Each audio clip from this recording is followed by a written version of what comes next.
Welcome to the Sanders Kitchen. I'm Mike. Glad to have you here today. I want to show you how to make your own roux from scratch. It's really simple. You only need three things. You need flour, all-purpose flour. You need some oil. I like to use a non-flavored oil. You could use olive oil. You could use other types of oil. I just don't want to have a flavor added when I don't need it. And I need a cup of coffee because I'm going to be here a little while. So the first thing you want to do is start the heat on your skillet and get it hot. I happen to have a little thermometer here, a little infrared, and I want to get it up to about 300. It's getting close. It's about 295 right now. So I'm going to go ahead and add in my oil. This is 1 cup of oil. And then we'll let that heat up. So it went down, the temperature went down to 144 degrees. That's Fahrenheit. And I'm going to wait for it to get up to about 300 again before I add in my flour. It's no real particular science. You just want the flour to start cooking, and so we'll just wait a few seconds for the temperature to go up a little bit.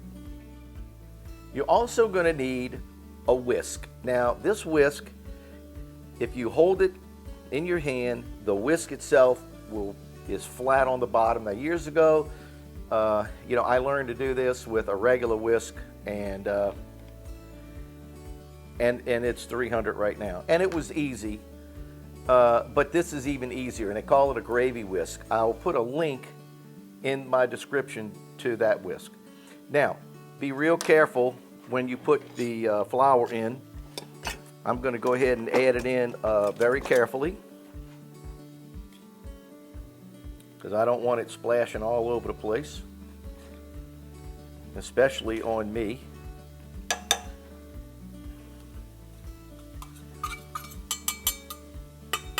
Okay, now I'm going to turn my heat down.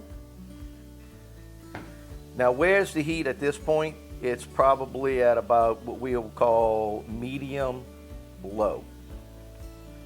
And I'm going to gently stir in the flour to the oil. You can start this off cold. It's really not a big deal. Look, you're cooking the flour in the oil. And we started off with about a 50-50 mix. That does not mean that that's where you have to stay with this. So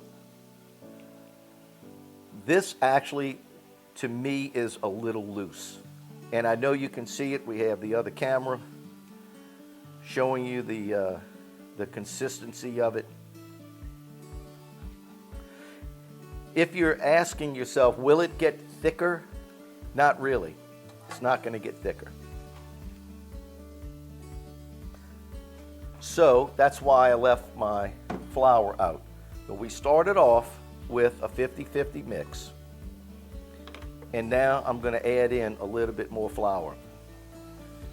I want you to learn how to make a roux where it's not like, oh, I have to follow this particular recipe. All right, so I'll tell you what I'll do. That's about 1/4 cup right there of flour. Now I'm going to add that in.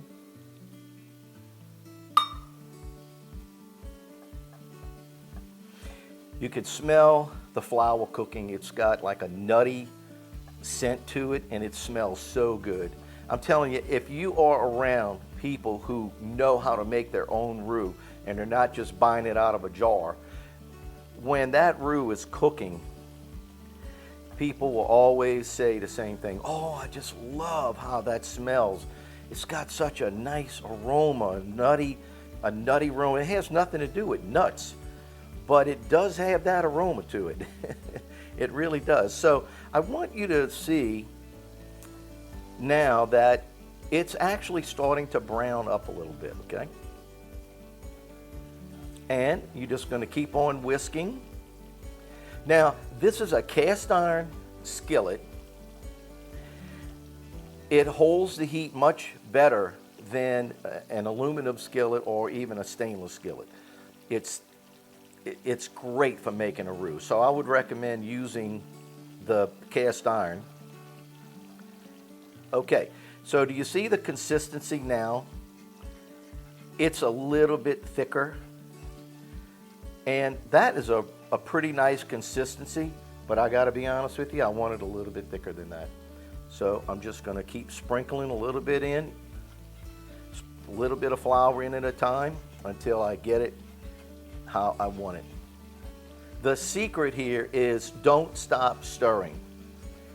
Just keep it going, okay?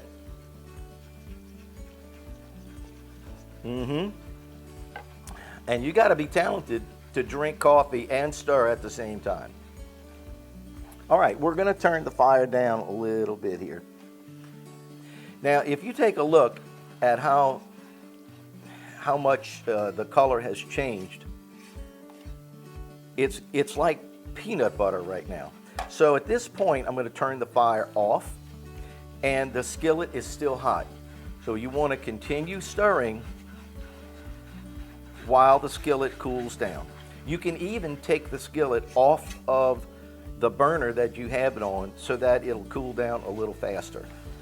Now, I'm not going to do that because I'm okay with this skillet being hot, and I'm going to continue stirring, and the flour will darken a little bit.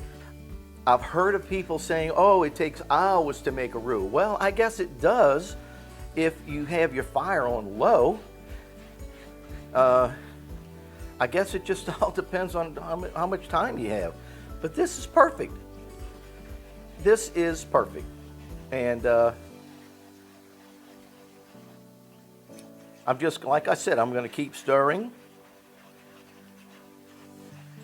so that the flour doesn't burn. And once it cools, I'm going to put it in a jar. Right now, this roux is 420 degrees. You would think it would be burned by now, right? It's not. It's beautiful. Now, if you want it to cool faster, take it off. Take it off and put it somewhere else, like on the stove, you know, or something like that. But take a look at the difference in color. Can you see that?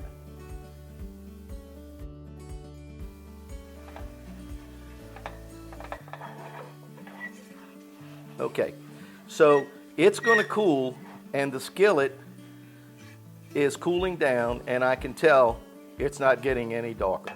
So we'll just go ahead and let this cool down. You can put this in a jar and save it and just use it as you need it. That is your roux. Thank you for tuning into the Sanders Kitchen. Hope you enjoyed the video on making a roux. Give us a thumbs up, subscribe, and hit the notification bell, please. So until you come back and see us make another great video with using the roux or any of our videos, hope you have a great week, and God bless you.